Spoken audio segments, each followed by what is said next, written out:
जय जगन्नाथ, जय पंचसखा, जय गुरुदेव। आज आम एते सुंदर जिनिस करवा आज पर्यंत तार प्रतिकार करिपारिने एवं से अंधविश्वास रे आमे बुड़ी रही एवं ताकू मानि भी चलीचे कहीं ना जो कथाटा कहला अंध आ विश्वास विश्वास गोटे स्वतंत्र जिनस अंध हूँ गोटे स्वतंत्र जिनस अंध को किसी जना पड़ो सी जहा देले जहा कहीदेले से ग्रहण कर तेना आम परीक्षा निरीक्षा नक से जे जहा कहीदे आम ग्रहण कर आज पर्यंत चली आसी चलते बुझा से विषय गोटे छोटिया उदाहरण माध्यम आम उपस्थापना टाक आरंभ करवा एवं शेष करवा से माध्यम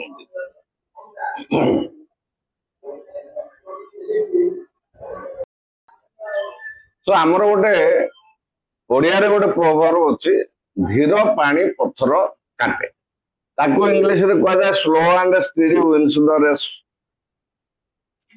ये कथा कौन सी कथा कौन एटा संपूर्ण भाव में पार्थक्य रही आम जीवन में केमती लगुचे से देखा। धीर पानी पत्थर काट अर्थ हूँ पत्थर बड़ुआ ना पानी बड़ुआ। जदि ये प्रश्न पचरा जाए सब लोग कहे पानी की पत्थर बाड़े दे पानी कुआड़े छतर हो किंतु पत्थर तले थिबा बेले ओळीरू जो पानी टोपाए टोपाए टोपाए टोपाए टोपाए टोपाए पड़ी थाए से दिने ना दिने पत्थर को फटे खंड खंड कर दिए से कहुई साइंटिफिकल वैज्ञानिक प्रणाली से कहुई धीर पानी पत्थर काटे ताकू जेतु पानी स्लोली स्लोली पड़ी एड बड़ पत्थर एमती कठिन जिन काटी पकाउची से इंग्लीश लिखागला slow and steady wins the race एवं सेटा को बुझाई ठेकुआ और कईचर गप तैयारी कर दिगला ये सब मनुष्य कर उदाहरण दिगला जे ठेकुआ जोर दौड़ी पारे कईच धीरे धीरे धीरे धीरे चले भितर रेस कंटेस्ट है जो रेस कंटेस्ट है किए विन कर जब ये प्रश्न पचरा जाए समस्त कहे ठेकुआ एत बहुत स्पीड दौड़ तेणु ठेकुआ विन कर किंतु देखागला जे कईच तार धीरे धीरे पाद पकई चलती ठेकुआ बहुत आगू को गति कर स्पीड देखला एरा बहुत पचर अच्छी तेणु मुझे शोई पड़ी से आसला बेलू दौड़ी एवं शो शो ताक निद लगी जाता जो आखि खोले देखला बेलू कईचटा जा रेस जीति जाइथिला जो शेष मुंडे पहुंची जाइथिला से गोटे लिखागला slow and steady wins the race. तेणु प्रत्येक कथा गुड़ाक आम मुंडे बसा बांधिकी रहीगला आम भितर अंधविश्वास होगला आम कौन कले ठीक व्यवहार करने जगह अलग अलग जगह आम व्यवहार कले फॉर एग्जांपल टोपीटा मुंडे पिंधापी जदि आम पछपटे बांधिकी चलवा से टोपीर मर्यादा किसी ना जोताटा गोड़े पिंधापी जदि मुंडे पिंधिकी चलवा तार किसी मर्यादा ना तेणु ठीक सेमती आम कौन करुचे ना आमर ज्ञान अभाव आम विभिन्न प्रकार इस्तेमाल कर दूचे। जदि गोटे स्कूल को जाऊा पिलाटा मन मन भाव slow and steady wins the race धीर पानी पत्थर काटे मु धीरे धीरे ताले से स्कूल रे पहुंचबो कि ना ताले एटा कौन है से कहबे ताले ये को जे लिखिछि गंजे खाई लिखिछि। तेणु जदि रोड रे कौन कार्य जाऊँगी आपड़ जदि धीरे धीरे जी पहुंचा बहुत लेट हम कि बहुत स्पीड जदि गले जीवन भी चल जापे। तेणु रोड रे गोटे नियम ये लिखाई रोड गोटे मरण जनता साथी सामान से गला बेले टिके ये नियम टाक से मान slow and speed wins the race. Mister accident never asks your title your position your designation ताले आमे बुझा दरकार कोटा कोठे लगे स्लो एंड स्टेडी जगह सी लगे किंतु ताको सब जगह पकड़े से भूल ଆମର ଦୈନନ୍ଦିନ ଜୀବନରେ ଆମେ କଣ କରୁ କୋଉଠୁ କୋଉ ୱାର୍ଡଟା ଶିଖି ଯାଇଛୁ ସେଇଟା ଆଣିକି ଏଠି ଲଗେଇବା ଏଇଟା ନେଇକି ସେଠି ଲଗେଇବା। ମୁଁ ଗାଁକୁ ଯାଇଥିଲି ଖାଉଥିଲି ମୋ ମାଇଁ ଲଙ୍କାଟେ ମାଗିଲି ସେ ସେଠୁ ଲଙ୍କା ଆଣିକି ଦେଲା ଛୋଟ ପିଲାଟେ ମୋ ହାତରେ ଦେଇଦେଲା ହାତରେ ଦେଲା ଝଗଡା ଘାଣ୍ଟି ହବ ଭଲ ହବ ମନ୍ଦ ହବ ଲଙ୍କାଟି ରାଗ ଜଳେଇ ଦବ ଖାଇବା ଜିନିଷଟା ହାତରେ ଦେଲା ଗୋଡରେ ଦେଲା ପତ୍ରରେ ଦେଲା ଝଗଡା କେହି ଯିବ। ତେଣୁ ଏଗୁଡା ସବୁ ପୂର୍ବ କାଳରେ ସବୁ ଏଗୁଡା ସବୁ ମୁଣ୍ଡରେ ବସେଇ ଦିଆଯାଇଥିଲା କାହିଁକି ବସେଇ ଯାଇଥିଲା ସେଇଟା ବୁଝିବା ଦରକାର। ସେତେବେଳେ ସାଇକୋଲୋଜି ଥିଲା ଯେ ଲୋକମାନେ ବୁଝିବେନି ତେଣୁ ଏମାନେ ତ ଅଜ୍ଞାନୀ ସେତେବେଳେ ପାଠଶାଠ ବେଶୀ ପଢୁନଥିଲେ ନା ତେଣୁ ଏମାନଙ୍କୁ ବୁଝେଇବା ପାଇଁ କଣ କରିବାକୁ ପଡେ ନା ଗୋଟେ ଭୟ ସୃଷ୍ଟି କରିବାକୁ ପଡିବ। ତେଣୁ ସେ ଭୟ ସୃଷ୍ଟି କରିବା ପାଇଁ ଏଭଳି ସବୁ ଉଦାହରଣ ସବୁ ସେଟ୍ କରିଥିଲେ। ଯଦି ତୁ କାହାର ଋଣ ନ ସୁଝୁଛୁ ତାହେଲେ ଲଙ୍କା ଗଛ ହେଇକି 7 ଜନ୍ମ ଯାଏ ସୁଝିବୁ ସେ ଗୋଟେ ଉଦାହରଣ ଦେଇ ଦେଇଥିଲେ। ସେଇଟାକୁ ଲୋକ ଅନ୍ଧ ଭଳିଆ ବିଶ୍ୱାସ କରିକି ଆଜି ପର୍ଯ୍ୟନ୍ତ ବି ମାନୁଛି ଏଇ ଲଙ୍କା ହାତରେ ଦବୁନି ରେ ବାପା ହେଲା ଋଣ ନ ସୁଝିଲେ ଲଙ୍କା ଗଛ ହେଇକି ସୁଝିବୁ ଅନ୍ଧ ବିଶ୍ୱାସ ଏହାକୁ କୁହାଯାଏ। ଅନ୍ଧ ଭଳିଆ ଆମେ ତାକୁ ବିଶ୍ୱାସ କରି ଚାଲିଛେ। ଏଇ ପ୍ରଶ୍ନକୁ ନେଇ ଭାଇ ଲଙ୍କାଟା ଦେଇଦେଲେ କାହିଁ ଝଗଡା ହବ। ତେଣୁ ଇଏ ହେଲା ଅନ୍ଧବିଶ୍ୱାସର କଥା କୁସଂସ୍କାରର କଥା। ତାହେଲେ ଆମେ ଆଉ ଗୋଟେ ବହୁତ ସୁନ୍ଦର ଉପସ୍ଥାପନା କରିବା ଯୋଉଟାକୁ ବହୁତ ଜ୍ଞାନୀ ଆଉ ବହୁତ ମାନି ବ୍ୟକ୍ତି ମାନେ ପଣ୍ଡିତ ମାନେ ବିଭିନ୍ନ ପ୍ରକାର କଥା କହିଥାନ୍ତି। ଭାଗବତର ବାଣୀ ମହାପ୍ରଭୁଙ୍କ ନିର୍ଦ୍ଦେଶରେ ଆମେ ସେଟାଟି ଆଲୋଚନା କରିବା କାରଣ ତାଙ୍କ ବାଣୀକୁ ତ ଯେତେ ମାଜିଲେ ସରିବ ନାହିଁ ଆମ ଜ୍ଞାନ ବି ସେତେ ନାହିଁ ତାଙ୍କୁ ବଖାଣିବା। ତେଣୁ ସେଥିପାଇଁ ଆମେ ପ୍ରଥମେ କ୍ଷମା ପ୍ରାର୍ଥନା କରି ସେ ବାଣୀକୁ ଆମେ କିଛି ଲୋକ ସମାଜର ଉପକାର ପାଇଁ ଆମେ କିଛି ଜ୍ଞାନ ଆଲୋଚନା କରିବା ସେ ବାଣୀ ଉପରେ। କଥାଟା ହଉଛି ଆହାରେ ଭଲ ମନ୍ଦ ନାହିଁ ଯେ ସ୍ଥାନେ ଯେମତେ ମିଳେ।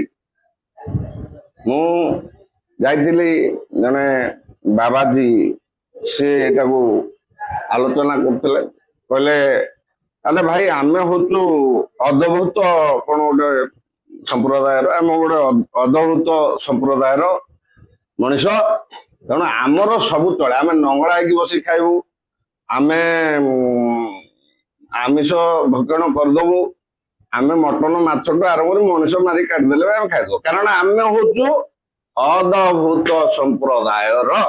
ବାପା ଇଏ କୋଉ ସମ୍ପ୍ରଦାୟ ଗୋଟେ ଜନ୍ମ ହେଲା ନା ଆମେ ସ୍ୱତନ୍ତ୍ର ଗୋଟେ ଜନ୍ମ ହେଇଛୁ ଅଦ୍ଭୁତ। ଆମର ଲକ୍ଷ୍ୟ ଆମେ କାହାକୁ ଇଙ୍ଗିତ କରୁନେ କାହାକୁ ଆକ୍ଷେପ କରୁନେ ଯଦି କାହାର ମନ ଭିତରେ ଦୁଃଖ ଉପୁଜିବ ସେଥିପାଇଁ ଆମକୁ କ୍ଷମା କରିବେ। ଆମର ସମାଜ ସଂସ୍କାର ଧର୍ମ ସଂସ୍କାର କରିବା ଧର୍ମ ଧର୍ମଂ ଶରଣଂ ଗଚ୍ଛାମି। ତେଣୁ ସେଇ ଉଦ୍ଦେଶ୍ୟରେ ଆମେ ଏଇଟା ଉପସ୍ଥାପନ କରୁଛୁ। ଯଦି ସିଏ ବୁଝେଇଲେ କହିଲେ ଆହାରରେ ବା ଲେଖା ହେଇଛି ପୁରା ସେଠି ଆହାର ଭଲ ମନ୍ଦ ନାହିଁ ଯେ ସ୍ଥାନେ ଯେମିତି ମିଳେ ଅର୍ଥ ସେ ବୁଝଉଥିଲେ ସେ ତାଙ୍କ ସୁବିଧା ହିସାବରେ ବୁଝଉଥିଲେ ଲୋକମାନେ ବୁଝି ପାରୁନଥିଲେ। ଲୋକମାନେ ବୁଝିବା ଦରକାର ସେ କାହିଁକି ଏଇଟା ବୁଝଉଛି। ସିଏ ବୁଝଉଥିଲେ କଣ ନା ଆହାର ଭଲ ମନ୍ଦ ନାହିଁ ଯେ ସ୍ଥାନେ ଯେମିତି ମିଳେ ଅର୍ଥ ଯୋଉଠି ଯାହା ମିଳିଲା ଗିଳିବା ସାପ ମିଳିଲା ଗିଳିବା ବେଙ୍ଗ ମିଳିଲା ଗିଳିବା କୋଚିଆ ମିଳିଲା ଗିଳିବା କଙ୍କଡା ମିଳିଲା ଗିଳିବା ମଟନ ମିଳିଲା ଗିଳିବା ଚିକେନ ମିଳିବା ଗିଳିବା ଅର୍ଥ ଆମେ ଏଇ ଯୋଉ ନିୟମଟା ଯଦି ପକେଇଦବା ଆମ ପାଖକୁ ସବୁ ଆସିକି ପହଞ୍ଚିଯିବ। କିଏ ମାଛ ଆଣିକି ଆଇଲେ ତ କିଏ କଙ୍କଡା ବାବା କଙ୍କଡା ଆସିଗଲା ବଢିଆ ଆଜି ଭୋଗଟା ହବ ଭୋଗ କଙ୍କଡା ଭୋଗ ମାନେ କାନ ଶୁଣି ପାଇବନି କଙ୍କଡା ଭୋଗ ମାଛ ଭୋଗ ୟାକୁ ସବୁ କିଏ ତିଆରି କରୁଥିଲା ପ୍ରଭୁଙ୍କ ନାଁରେ ମାଙ୍କ ନାଁରେ ଏବଂ ମଝିରେ ଉପର ଲାଇନରେ ସେଠି ଭୋଗ ହଉଥିଲା ମାଙ୍କ ପାଖରେ ଭୋଗ। ହଁ ପୁରୀ ଆଡେ ସବୁ ଚାଲିଥିଲା କିଛି ଜାଗାରେ ବହୁ ବର୍ଷ ହଜାର ବର୍ଷ ତଳର ଗୋଟେ ପରମ୍ପରା ଚାଲିଥିଲା ଗୋଟେ ମନ୍ଦିର ଅଛି ବଳି ଦିଆହବ କାହିଁକି କାହିଁକି ଆରେ ଜଣକୁ ଜୀବନ ନେଇଯିବାଟା ଭଲ କାମ ନୁହେଁ ସେଟା କାହିଁକି ଦେବା ନା ସେଇଟା ହେଲେ ଆମେ ମଟନ ଖାଇପାରିବୁ। ଯେତେ ଜଣ ସେଠି ଅଛୁ ସେଇଟା ଆରାମ ସେ ବର୍ଷ ବର୍ଷ ଧରି ମଟନ ଖିଆ ଚାଲିବ ଆମର। ତେଣୁ ଆକୁ ଲୋକମାନେ ବୁଝିବା ଆବଶ୍ୟକତା ଥିଲା। ଏବଂ ଏବେ ମଧ୍ୟ ଲୋକମାନେ ବୁଝିପାରୁଛନ୍ତି। ସେ ବଳି ସମ୍ପ୍ରଦାୟ ହଟିଲା, ଲୋକ ବୁଝିବା ପରେ ଜୀବ ଦୟା ପାଇଲେ। ବର୍ତ୍ତମାନ ଏଇ ଯୋଉ ଖାଦ୍ୟର ସଂସ୍କାରଟା ସେଇଟା ଆମେ ବୁଝିବାର ଅଛି। ଆହାରେ ଭଲ ମନ୍ଦ ନାହିଁ, ତାକୁ ଯୋଡି ଦେଇକିରି ନିଜ ସୁବିଧା ହିସାବରେ ବୁଝେଇଦେଲେ। ଆହାରେ ଭଲ ମନ୍ଦ ନାହିଁ, ଅର୍ଥ ଆହାରରେ କେବଳ ଭଲ ପଦାର୍ଥ ଖାଇବ, ମନ୍ଦ ପଦାର୍ଥ ନୁହେଁ। ଆଚ୍ଛା, ଭଲ ପଦାର୍ଥ ଫେର ମନ୍ଦ ପଦାର୍ଥ ଏକୁ କିଏ ବୁଝେଇବ? ତେଣୁ ସର୍ଟକଟରେ ଆମେ କହିବାକୁ ଗଲେ ଯାହା ପ୍ରଭୁ ଆମର ଖାଆନ୍ତିନି ସେଗୁଡା ମନ୍ଦ ପଦାର୍ଥ, ଯାହା ଆମ ପ୍ରଭୁ ଖାଆନ୍ତି ସେଗୁଡା ଭଲ ପଦାର୍ଥ। ମୁଁ ସର୍ଟରେ ବୁଝେଇଦେବି, ସାଇନ୍ସ ହିସାବରେ ବୁଝିଲେ ଆହୁରି ବହୁତ କଥା, ପ୍ରୋଟିନ କାର୍ବୋହାଇଡ୍ରେଟ ଦୁନିଆ କଥା ବୁଝିବାକୁ ପଡିବ। ତେଣୁ ପ୍ରଭୁ କଣ ଖାଆନ୍ତି ବୁଝିଯିବା, ସେଇଠୁ ତମେ ସାଇନ୍ସ ନଗେଇବ, ପ୍ରୋଟିନ କୋଉଟା, କାର୍ବୋହାଇଡ୍ରେଟ କୋଉଟା, ମିନେରାଲ କୋଉଟା, ଭିଟାମିନ କୋଉଟା, ୱାଟର କେତେ, हाँ 6 टाइप्स ऑफ न्यूट्रिएंट्स से कथा तमे बुझिबो। प्रमुख खाद्य हमर प्रभु कृष्ण को पाखरे क्षीर, सर, लवणी, छेना एसब भोग से होते आहार। भल केवल भल से खाइब, आहार मद नुहे। हाँ टिके एपटे मुंडा जिनस एपटे टिके लिक्विड, सेटा आहार नुहे। मंद जिनस आहार नुहे, ତାହାକୁ ଜୀବ ହତ୍ୟା କରିକି ଖାଇବା ସେଟା ଆହାର ନୁହେଁ। ପୁଳାଏ ନିଶା ଦ୍ରବ୍ୟ ପୁଳାଏ ଶରୀର ଭିତରକୁ ନେଇଯିବା ସେଇଟା ଆହାର ନୁହେଁ। ଯୋଉଟା ଆହାର ନୁହେଁ ତାକୁ ଥୁ କରାଯାଏ, ସେଇଠୁ ଆମେ ଜାଣିଯିବା ଏଇଟା ଆହାର ନୁହେଁ। ଯାହାକୁ ଖାଇଦେଲେ ଥୁଥୁ ଲାଗୁଥିବ ସେଇଟା ଆହାର ନୁହେଁ। ଆପଣ ଦେଖୁନାହାନ୍ତି ଗୋଟେ ଉଦାହରଣ, ପାନ ଯିଏ ଖାଇଲା ଶୁଖିଲା, ସିଗାରେଟ ଯିଏ ଖାଇଲା ଶୁଖିଲା, କାହିଁକି ବିସ୍କୁଟ ସବୁ ନଉନୁ, ସବୁ ନେ ଜାଣିପାରୁ କେଦିନ ଲିଷ୍ଟ ରହୁଛି, କାହିଁକି ନା ସିଏ ଆହାର ନୁହେଁ। ତେଣୁ ଯେତକ ଆହାର ନୁହେଁ ସେତକ ତୁ କରାଯାଉଛି। ସେଇଥିପାଇଁ କହିଲା ଆହାରେ ଭଲ ମନ୍ଦ ନାହିଁ, ଯେ ସ୍ଥାନେ ଯେପରି ମିଳେ। ଅର୍ଥ ସେ ଭଲ ଜିନିଷଟା ଯୋଉଠି ଟିକେ ମିଳିଲେ ବି ତମେ ପାଇବା ଦରକାର, ଏତେ ମିଳିଲେ ବି ପାଇବା ଦରକାର। ବାହାରିଲେ ସେ କହିଲେ ଦେଖ ये कान्हा ଯେମିତି କହିଥିଲା मैया मोरे मैंने ही माखन खाया, ଅର୍ଥ କାହ୍ନା କହିଲା ମିଛ କଥା ଯେ ମୁଁ ମାଖନ ଖାଇନି, मैंने ही माखन खाया। କିନ୍ତୁ କାହ୍ନା କଣ କହୁଥିଲା, मैंने ही माखन खाया, ମୁଁ ହିଁ ମାଖନ ଖାଇଛୁ। ଲୋକ ବୁଝିଲେ କଣ, ମୁଁ ଆହାରେ ଭଲ ଖାଦ୍ୟ ଆମେ ଖାଇବା, ସେଥିପାଇଁ ଲେଖା ହେଇଛି। ଭଲ ଖାଦ୍ୟକୁ ଆମେ ଏଇ ପ୍ରକାର ବୁଝେଇଲେ ଯାହା ଆମର ପ୍ରଭୁ ଖାଉଛନ୍ତି ସିଏ ହଉଛି ଭଲ ଖାଦ୍ୟ, ଯାହା ପ୍ରଭୁ ଖାଉନାହାନ୍ତି ସେ ହେଲା ମନ୍ଦ ଖାଦ୍ୟ। ଯେତେବେଳେ କୃଷ୍ଣ ଅବତାରରେ ପ୍ରଭୁ ଜନ୍ମ ହେଇଥିଲେ, ତାଙ୍କ ପୁତ୍ର ମଦିରା ପାନ କରିକି ବିଶୃଙ୍ଖଳା ଯେତେବେଳେ ଆରମ୍ଭ କରିଥିଲା, ନିଜେ କୃଷ୍ଣ ଅବତାରରେ ବଂଶ ଲୋପ କରିକି ଯିବାକୁ ପଡିଥିଲା ତାଙ୍କୁ। କାହିଁକି ନା ଏଇ ମାନେ ରହିଲେ ଜଡ ହେଇକି ରହିବେ, ଆଗକୁ ଯୋଉ ଯୁଗ ଆସୁଛି ଆହୁରି ଭୟଙ୍କର ହେଇଯିବ। ପ୍ରଭୁ କାହିଁକି ସେଇଭଳିଆ ଷ୍ଟେପ ନେଇଥିଲେ ଚିନ୍ତା କରନ୍ତୁ। କାରଣ ସେ ଜିନିଷ ଏତେ ମାରାତ୍ମକ, ସେ ସାରା ସମାଜକୁ ଜାଳି ପୋଡିକି ଧ୍ୱଂସ କରିଦେବ। ତେଣୁ ତା ପୂର୍ବରୁ ବରଂ ମୋର ସେ ପୁଅଟା ଧ୍ୱଂସ ହେଇଯାଉ, ସେ ଧ୍ୱଂସ କରିଦେବ, ବଂଶ ଧ୍ୱଂସ କରିଦେବ। ଯୋଉମାନେ ସେ ମଦିରା ପାନ କରିକି ଚାଲିଥିଲେ ବିରାଟ ସୃଷ୍ଟି କରିଦେବେ। ତେଣୁ କହିବାର କଥା ହଉଛି ଯାହା ମୁଣ୍ଡକୁ ଧ୍ୱଂସ କରିଦଉଛି ତା ସମାଜକୁ ଧ୍ୱଂସ କରିଦଉଛି। ସେଇଟା ଭଲ ଖାଦ୍ୟ ନୁହେଁ, ସେଇଟା ଭୁଲ ଖାଦ୍ୟ। ତେଣୁ ଭଲ ଆଉ ଭୁଲ, ଭଲ ଆଉ ଭୁଲ, ଭୁଲ ଖାଦ୍ୟ ଖାଇବା କଥା ଲେଖାଯାଇନି, ଭଲ ଖାଦ୍ୟ ଖାଇବା କଥା ଲେଖାଯାଇଛି। ତେଣୁ ଆଜିର ଉପସ୍ଥାପନ ବହୁତ ଲମ୍ବା ହେଇଗଲାଣି। ଦର୍ଶକ ବନ୍ଧୁ, ଭକ୍ତବନ୍ଧୁ ସମସ୍ତଙ୍କୁ ଏ ଅଧମର କୋଟି ପ୍ରଣାମ। ଆପଣମାନଙ୍କର ଶ୍ରଦ୍ଧା ସ୍ନେହ ବଳବତ୍ତର ରହିଥିବାରୁ ଆମେ ଦିପାଦ ଆଗକୁ ଯାଇପାରୁଛୁ। ଆପଣମାନଙ୍କ ଆଶୀର୍ବାଦ ସର୍ବଦା ରହିଥାଉ।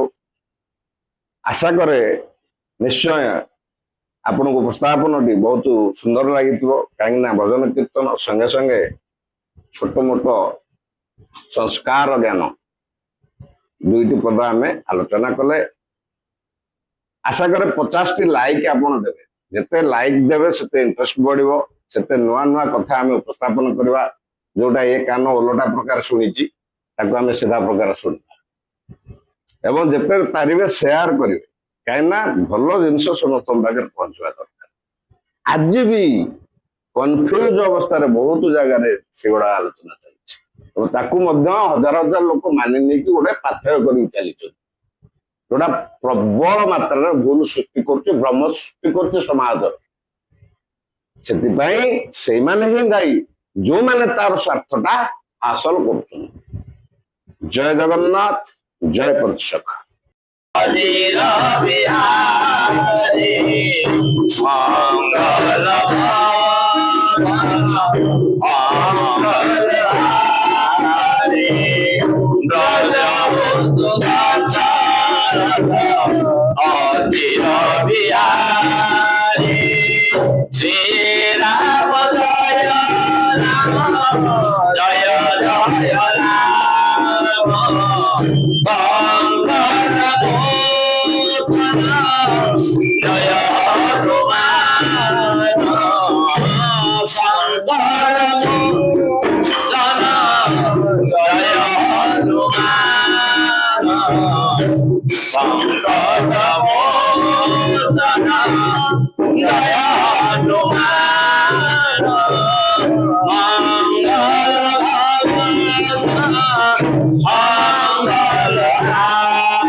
जिए प्रभु नाम धरे नाही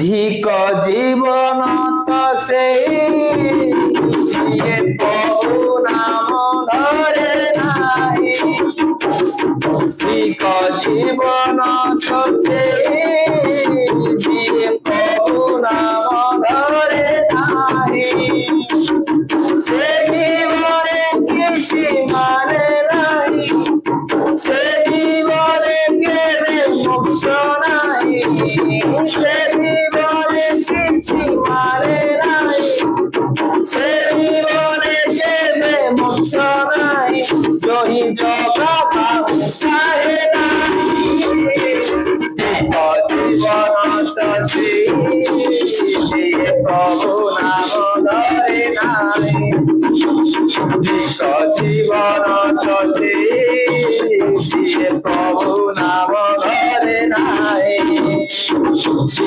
जीवन तसे प्रभु नाम धरे नाही असना भाषण श्रवण रमण पशु तुल्य कर्म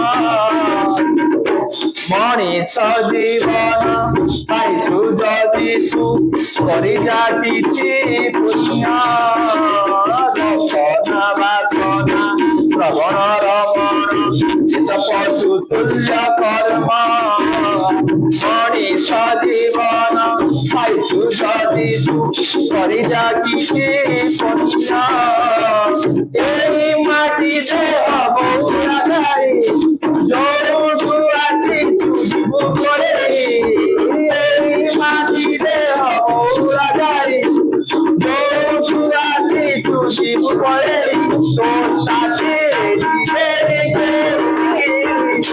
সজীবন ততে দিয়ে প্রভু নাম ধরে নাই সজীবন ততে দিয়ে প্রভু নাম ধরে নাই সজীবন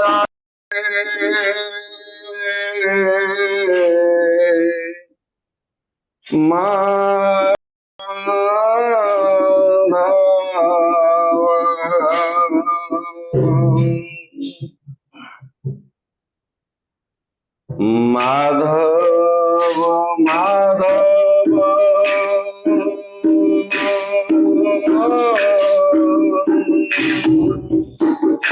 শ্রী হর হরি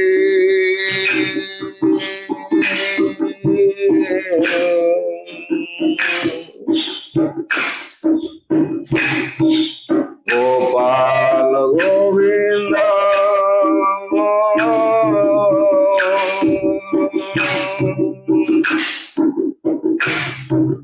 কৃষ্ণ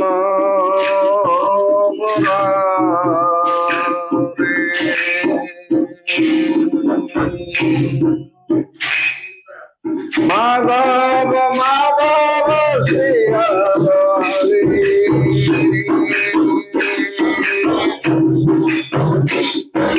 গোপাল গোবিন্দ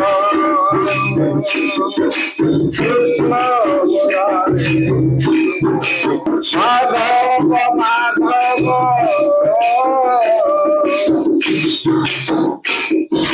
শ্রী হর হরি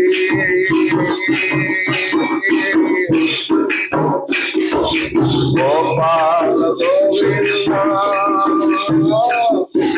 কৃষ্ণ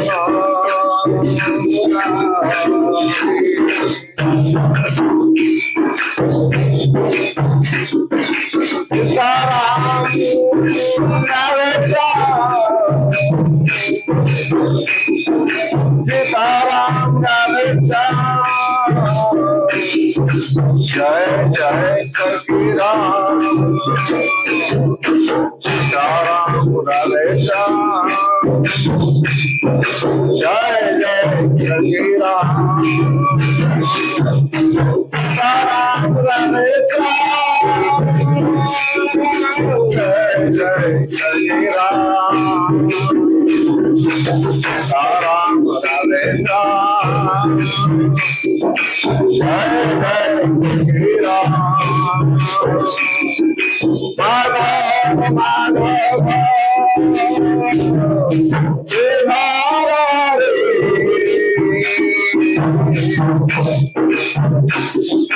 गोपाल गोविंद कृष्ण मुरारी माधव माधव श्री हरि गोपाल गोविंद कृष्ण मुरारी सीताराम राधे श्याम जय जय कबीराम